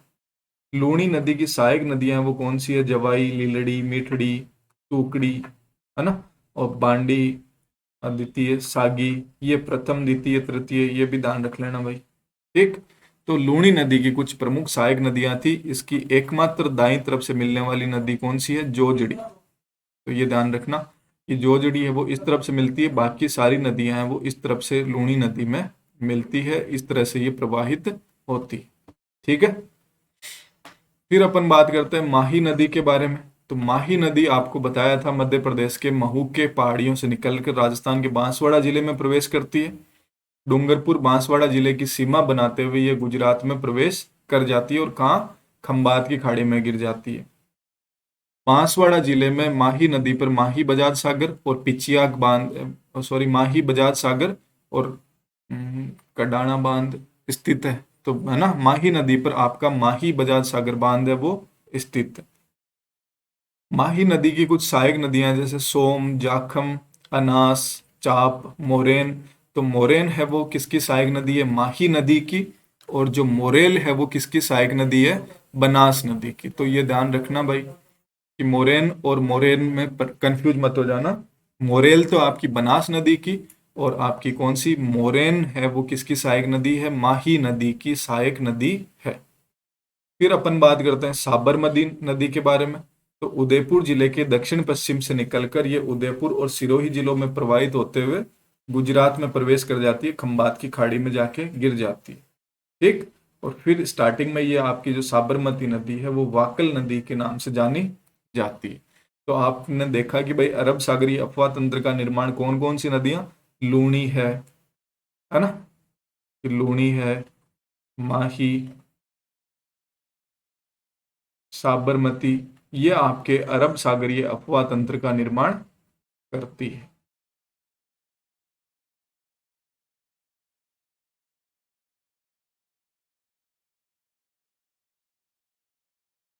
कि अरेबियन ओशियन ड्रेनेज सिस्टम का निर्माण कौन कौन सी, लूणी, माही और साबरमती नदी।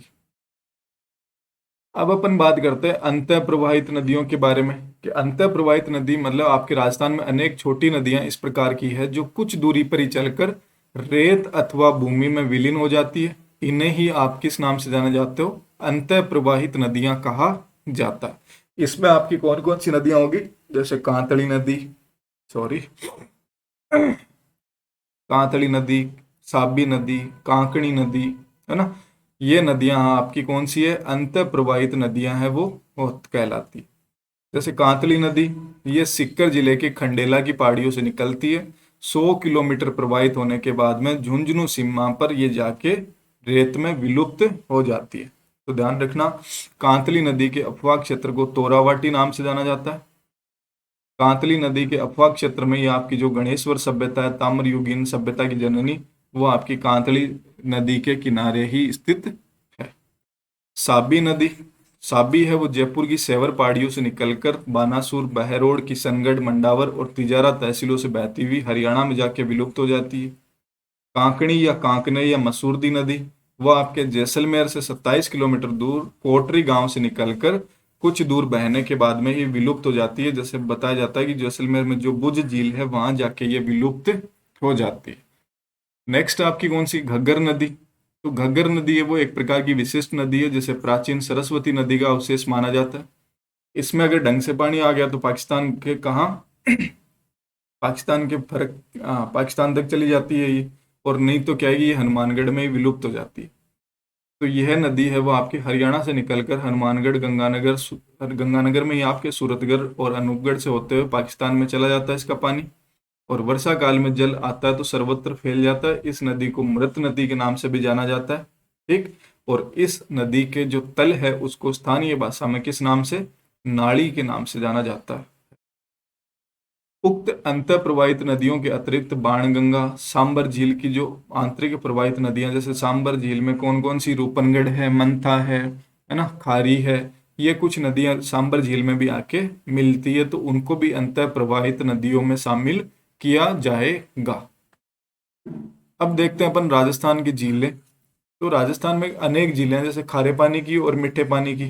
ठीक। तो आपको क्या कि पहले खारे पानी की झीलें पढ़ लेनी है। आपको ध्यान रखना है कि खारे पानी की झीलें कौन कौन सी है। तो बस आपको एक ट्रिक बता रहा हूं कि साड़ी का पल्लू कुत्ता फाड़े। कि साड़ी का पल्लू कौन फाड़े, कुत्ता। सांबर हो गया, है ना, डीडवाना हो गया, कावोद हो गया, पचभद्रा होगी, लूणकरनसर होगी, कुचामन होगी, ताल छापर होगी, फलोदी होगी, डेगाना होगी। अगर इन झीलों को आपने ध्यान रख लिया, और ये आपकी किस प्रकार की है, खारे पानी की झीलें, है ना। तो खारे पानी की झीलें को याद करने का ट्रिक कौन सी है, साड़ी का पल्लू कुत्ता फाड़े। अगर आपसे पूछ ले कि निम्न में से कौन सी झील है वो खारे पानी की है, ठीक। और 4 ऑप्शन दे रखे हैं, तो आपको अगर इनमें से कोई ऑप्शन दिख जाए तो वो सारी आपकी खारे पानी की है, बाकी मीठे पानी की तो वहां आप कर सकते हो। आपसे पूछ ले कि निम्न में से कौन सी झील है वो मीठे पानी की है, तो भी आपको ये ट्रिक ध्यान है कि भाई साड़ी का पल्लू कुत्ता फाड़े, तो वो ये सारी आपकी कौन सी खारे पानी की, बाकी जो चौथी झील बच गई वो कौन सी है, मीठे पानी की। तो अगर ये ध्यान है आपको तो कैसा भी झीलों से रिलेटेड क्वेश्चन आ जाए आप उसको कर सकते हो। ठीक। तो जैसे आपके राजस्थान में जैसे सांबर झील, तो ये जयपुर जिले के, जयपुर से आपके लगभग 65 किलोमीटर दूर सांबर झील न केवल राजस्थान अपितु भारत की प्रमुख खारे पानी की झील है। यहाँ पानी से नमक उत्पादन किया जाता है। इस झील का कुल क्षेत्रफल लगभग कितना, 150 वर्ग किलोमीटर। इसमें आपकी रूपनगढ़, मंथा, खारी, है ना, खंडेला, ये चारों नदियों का पानी है वो इसमें आके मिलता है। ठीक। और यहाँ फिर आपके सांबर झील से नमक का उत्पादन किया जाता है। भारत के नमक का 8% के लमसम आपके उत्पादन कहाँ से किया जाता है, सांबर झील से। दूसरी आपकी झील कौन सी, डीडवाना, नागौर जिले में स्थित है। यह भी आपके खारे पानी की झील है, और इस झील का जो नमक है उसमें सोडियम क्लोराइड की मात्रा है वो सर्वाधिक होती है। इसीलिए आपके जो डीडवाना झील का जो नमक है उसका उपयोग रंगाई छपाई में सर्वाधिक किया जाता है। नेक्स्ट आपकी पचभद्रा झील, तो बाड़मेर जिले में आपकी पचभद्रा झील है वो स्थित है। लूणकरणसर झील, ये भी आपके बीकानेर जिले में स्थित है। बाकी आपको मैंने बताई दी, फलोदी, कुचामन, कावोद, काछोर, रेवासा, है ना, ये आपकी कुछ खारे पानी की प्रमुख झीलें हैं। नेक्स्ट अपन बात करते हैं मीठे पानी की झीलों के बारे में। ठीक। तो आपकी जो खारे पानी की जो झीलें हैं वो 33 सागर का अवशेष है। आपसे पूछ ले कि भाई खारे पानी की झीलें हैं वो किसका अवशेष है, तो 33 सागर का अवशेष है। तो आपकी जो मीठे पानी की झीलें हैं प्रमुख, जैसे जयसमंद झील, तो इसका निर्माण किसके द्वारा करवाया गया था, मेवाड़ के महाराणा जयसिंह जी के द्वारा। गोमती नदी के पानी को रोककर, जैसे गोमती नदी प्रवाहित हो रही थी तो उसके पानी को रोककर जयसमंद झील का निर्माण करवाया गया। इसे डेबर झील भी कहा जाता है, तो ये भी ध्यान रखना कि इसे डेबर झील भी कहा जाता है। और राजस्थान की सबसे बड़ी प्राकृतिक झील भी यही है। इस झील के किनारे आपके 7 टापू हैं। उनमें सबसे बड़ा कौन सा, बाबा का बगाड़ा टापू है, वो आपका सबसे बड़ा टापू है। ठीक। और प्यारी टापू है वो सबसे छोटा। नटनी का चबूतरा भी आपके जयसमंद झील के किनारे स्थित है। नेक्स्ट आपकी जो झील है वो है राजसमंद झील, जिसका निर्माण 1662 ईस्वी में मेवाड़ महाराणा राज सिंह के द्वारा करवाया गया था, अकाल राहत कार्यों के तहत, है ना, ध्यान रखना। राजसमंद झील का निर्माण है वो अकाल राहत कार्यों के तहत करवाया गया था मेवाड़ के महाराणा राज सिंह के द्वारा। इस झील के किनारे सुंदर घाट और 9 चौकी पाल स्थित है, जहां आपको पता होगा कि राज प्रशस्ति लिखी हुई है 25 श्याम शिला खंडों पर, है ना। इस राज प्रशस्ति में मेवाड़ का इतिहास है वो अलंकृत है। राज प्रशस्ति के रचयिता कौन थे आपको पता ही है कि रणछोड़ भट्ट तेलंग, है ना, तो ये ध्यान रखना भाई। नेक्स्ट आपकी कौन सी, पिछोला झील। पिछोला झील भी आपकी उदयपुर में स्थित है। इसका निर्माण एक राणा लाखा के टाइम एक बंजारे के द्वारा करवाया गया था। ठीक। इस पिछोला झील के किनारे ही आपके जगनिवास और जग मंदिर स्थित है, तो ये ध्यान रखना। नेक्स्ट आपकी कौन सी, फतेह सागर झील। तो फतेह सागर झील है, इसका निर्माण आपके फतेह सिंह ने करवाया था, है ना। ये भी आपके पिछोला झील के उत्तर पश्चिम में स्थित है, तो ध्यान रखना। आना सागर झील, इसका निर्माण किसने करवाया था, अर्णोराज ने करवाया था। ठीक। तो अजमेर में स्थित है ये, सम्राट पृथ्वीराज चौहान के पितामह अर्णोराज या आना जी के द्वारा करवाया गया था। यह झील आपकी कहाँ है, अजमेर में। और इस झील के किनारे पर आपके जहांगीर के द्वारा तो दौलत बाग या सुभाष उद्यान का, और शाहजहां के द्वारा 12 दरी छतरी का निर्माण करवाया गया था। तो दौलत बाग कौन, जहांगीर, और शाहजहां 12 दरी छतरी का निर्माण। पुष्कर झील, अब आपको पता ही है कि पुष्कर झील है वो राजस्थान की जैसे सबसे प्रमुख या फिर तीर्थ स्थल के नाम से जानी जाती है, अजमेर में स्थित है। ठीक। धार्मिक दृष्टि से आपकी ये सर्वाधिक महत्वपूर्ण और पर्यटकों के लिए दर्शनीय झील है। सिलीसेड झील, तो सिलीसेड झील है वो आपको पता ही कि अरावली की जो पहाड़ियां है ना उनके मध्य अलवर जिले में स्थित है। बाकी जैसे नवलखा झील, ये इंपॉर्टेंट है, ध्यान रखना भाई। कोलायत झील आपकी जो बीकानेर में स्थित है। बाकी जो ये उत्तर में आपकी एकमात्र झील है जो मीठे पानी की झील है। सेव सागर नहीं, गेव सागर है ये। गेव सागर या गैप सागर भी बोला जाता है इसको। ये कहाँ है आपकी, डूंगरपुर में। गलता या रामगढ़ जयपुर। बालसमंद झील है वो जोधपुर। कैलाना झील है वो भी जोधपुर। कायलाना बोलते हैं इसको, है ना, ध्यान रखना। तो ये जोधपुर और बीकानेर वाली जो झीलें है ना, इनका बारे में ध्यान रखना, कौन सी मीठे पानी की है, कौन सी खारे पानी की झील है। भरतपुर का बंद बारेठा, धौलपुर का तालाब शाही। तो ये आपके कुछ मीठे पानी की झीलें हैं। अब जलवायु के बारे में देखते हैं अपन। तो जलवायु और मौसम है वो अलग अलग होता है ना, आपको पता ही होगा कि तो किसी क्षेत्र की लंबे समय तक आपकी जो रहने वाला जो मौसम होता है ना, उसको बोला जाता है जलवायु। ठीक। तो जो राजस्थान में आपकी क्या है कि जैसे कर्क रेखा है वो डूंगरपुर और बांसवाड़ा से निकलती है, तो राजस्थान की जो जलवायु है वो दो प्रकार की है। एक तो जो कर्क रेखा के जो नीचे है वो तो आपकी उष्ण, और कर्क रेखा के जो ऊपर है वो आपकी कौन सी है, शीतोष्ण टाइप की जलवायु। मीन्स अपन दोनों को मिक्सअप करके बोल सकते हैं कि राजस्थान की जो जलवायु है वो किस प्रकार की है, उपोष्ण प्रकार की जलवायु है वो पाई जाती है। तो राजस्थान की जलवायु शुष्क से उप आर्द्र मानसूनी जलवायु है। अरावली के पश्चिम में तो क्या है कि न्यून वर्षा, कम वर्षा, उच्च दैनिक और वार्षिक तापांतर, निम्न आर्द्रता, तीव्र हवाओं युक्त जलवायु। जबकि अरावली के पूर्व में आपकी अर्ध शुष्क जलवायु। ठीक। अक्षांशीय स्थिति जैसे समुद्र तल से दूरी, समुद्र तल से ऊंचाई, अरावली पर्वत श्रेणियों की स्थिति एवं दिशा, वनस्पति आवरण यहाँ की जलवायु को प्रभावित करते हैं। तो आपसे पूछ ले कि राजस्थान की जलवायु को प्रभावित करने वाले कारक कौन कौन से हैं। अक्षांशीय स्थिति, समुद्र तल से दूरी, समुद्र तल से ऊंचाई, अरावली पर्वत श्रेणियों की स्थिति, वनस्पति आवरण।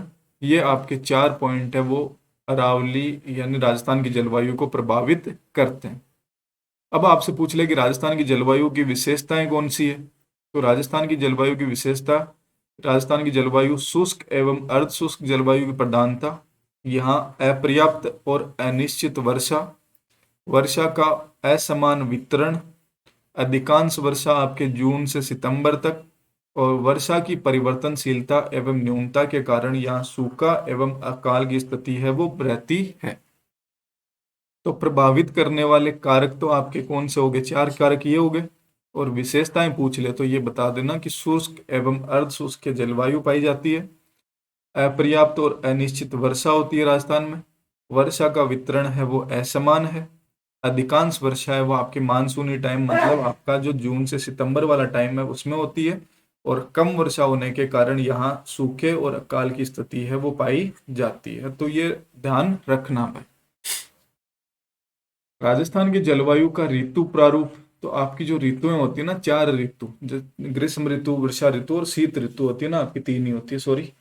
तो इन तीनों ऋतुओं में आपकी किस प्रकार की जलवायु पाई जाती है, कितना टेम्परेचर, कितनी वर्षा, तो इन सब के बारे में अपन देखेंगे। तो भारतीय जलवायु के समान राजस्थान की जो जलवायु है उसका अध्ययन भी ऋतुओं के अनुसार किया जाता है। राज्य में 3 ऋतुओं को स्पष्ट होता है कि मतलब स्वरूप है वो निम्नलिखित 3 ऋतुओं से स्पष्ट होता है। एक तो आपकी कौन सी, ग्रीष्म ऋतु, जो आपके मार्च से मध्य जून तक, जिसमें आपकी लू चलती है, टेम्परेचर अधिक है ना। ग्रीष्म ऋतु, अब टेम्परेचर अधिक है तो आपका क्या है कि प्रेशर अधिक होगा, सॉरी, टेम्परेचर अधिक है ग्रीष्म ऋतु में आपका, तो प्रेशर का हो जाएगा कम। और जो समुद्री पार्ट है वहां पे क्या होगा, टेम्परेचर कम और प्रेशर अधिक। तो आपकी जो हवाएं हैं वो उच्च दाब से निम्न दाब की ओर चलेगी। तो आपका जो भारत का जो पश्चिमी पार्ट है वहां पे क्या है कि दाब है वो कम बन जाता है। तो उसकी वजह से जो हवाएं हैं, हवाएं किस प्रकार चलेगी, नॉर्थ वेस्ट से, मतलब आपके दक्षिण पश्चिम से उत्तर पूर्व की ओर, और उसी की वजह से फिर आपके वर्षा आती है। तो राजस्थान में वर्षा आपके जून से सितंबर, ठीक है। फिर बाद में क्या है कि अब वर्षा ऋतु में टेम्परेचर है वो थोड़ा नॉर्मल हो जाता है, फिर अब के क्या है कि प्रेशर ज्यादा हो जाता है उत्तरी पार्ट में, और टेम्परेचर क्या होता है, कम। तो आपकी जो हवाएं हैं वो आपके नॉर्थ टू साउथ चलेगी, तभी आपकी शीत ऋतु आएगी, और उसे ही बोलते हैं मानसून का प्रत्यावर्तन काल। ठीक। तो देखते हैं ग्रीष्म ऋतु, ये आपके मार्च से जून तक। ठीक। ग्रीष्म ऋतु का प्रारंभ है वो मार्च में होता है, और इसी समय आपके उत्तरायण में होने के कारण क्रमिक रूप से सूर्य का तापमान है वो अधिक होता है। कि जैसे आपका ये है पूरी पृथ्वी, ये 0 डिग्री अक्षांश आपकी विषुवत रेखा, और ये है 23.5 डिग्री।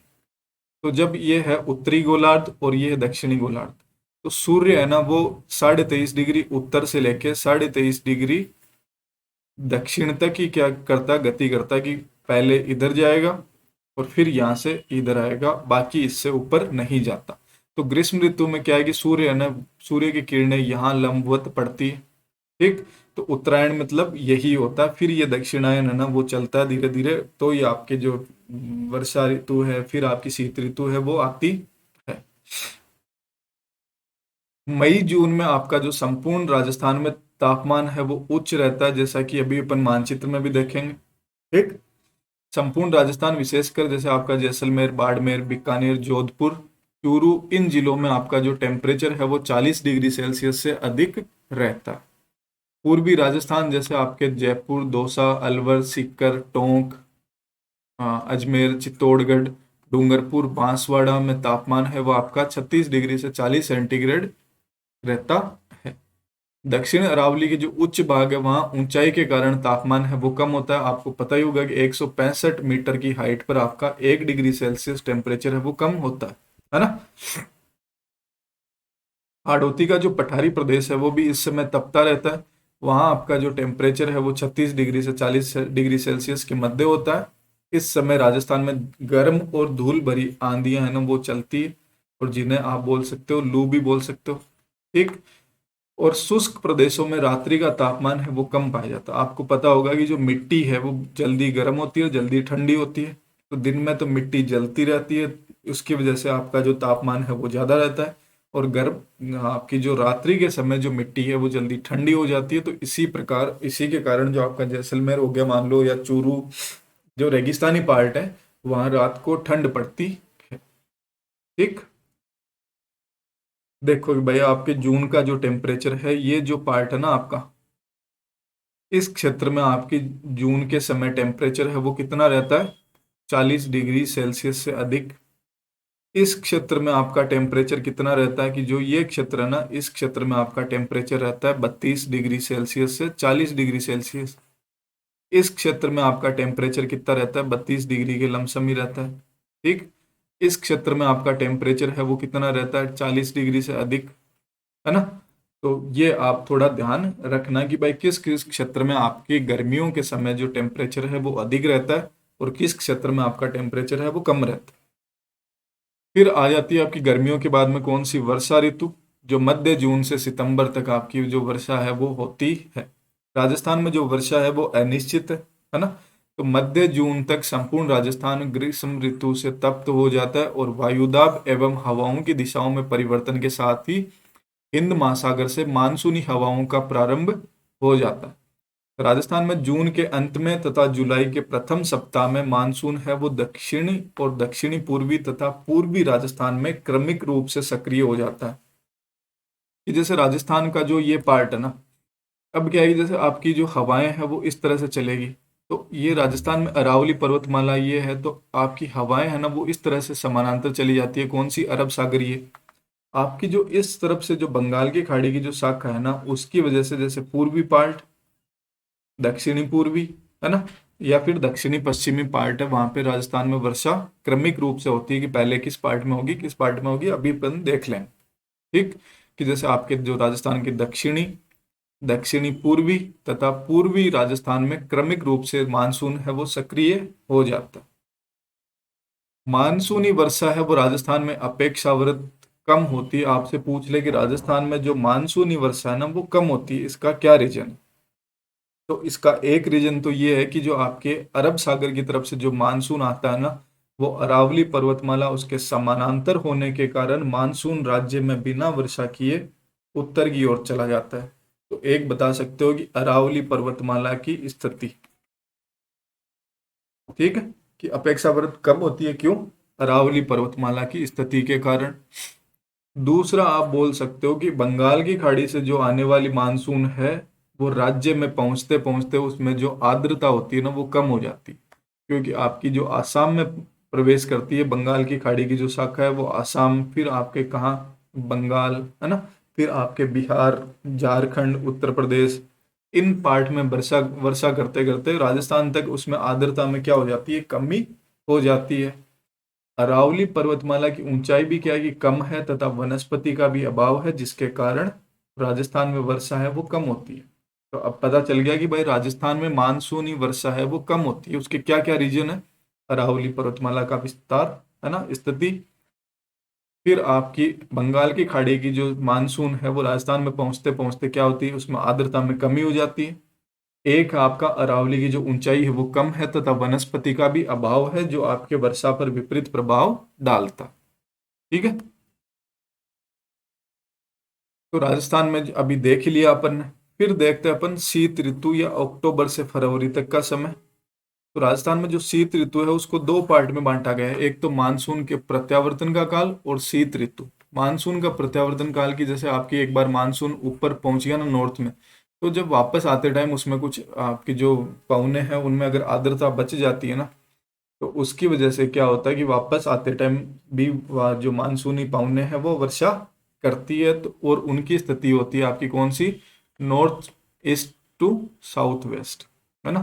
तो जब मानसून होता है तो उस समय तो आपकी दक्षिण पश्चिम से नॉर्थ ईस्ट इस तरह से हवाओं की दिशा होती है, और प्रत्यावर्तन के समय इसका विपरीत दिशा होती है। तो वर्षा ऋतु का समापन एक का एक नहीं होकर धीरे धीरे होता है। मानसूनी हवाएं अक्टूबर के पास लौटने लगती है। इस समय अधिकतम तापमान है वो 30 से 35 डिग्री, और उसे अक्टूबर हीट के नाम से भी जाना जाता है ना। अक्टूबर हीट भी बोलते हैं उस समय के, जैसे मानसून चला गया तो एक बार क्या है, गर्मी ह्यूमिडिटी वो बढ़ जाती है। यह मानसून के प्रत्यावर्तन अर्थात लौटने का समय होता है, और लौटते हुए मानसून भी कुछ स्थानों पर हल्की वर्षा है वो कर देता है। ठीक। फिर आपकी जो वास्तविक शीत ऋतु है उसका प्रारंभ होता है दिसंबर में, और इस समय क्या है कि सूर्य है वो दक्षिणायन में होता है। इस गोलार्ध में, दक्षिणी गोलार्ध में होता है इस समय आपका सूर्य। तो उसकी वजह से क्या है कि राज्य में आपकी ठंडी हवाएं हैं वो पूरे राज्य में चलती है।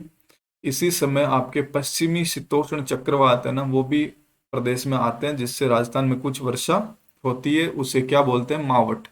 कि जो भूमध्य सागर है ना वहां से आपके पश्चिमी विक्षोभ के कारण जो मानसूनी वहां से क्या है, पवनें अपने साथ पानी लेकर और पूर्व की ओर गतिमान होती है। तो पूर्व में आपके हिमालय से टकराकर दो पार्ट में वो चक्रवात है ना वो बंट जाते हैं। एक तो हिमालय के दक्षिण की तरफ और एक हिमालय के उत्तर की तरफ। जैसे आपके भूमध्य सागर से ये पवनें चली, यहाँ आपका है अरावली पर्वत श्रृंखला, है ना। तो यहाँ से ये टकराने के बाद में एक तो इस तरफ डिवाइड हो जाएगी और एक इस तरफ डिवाइड हो जाएगी।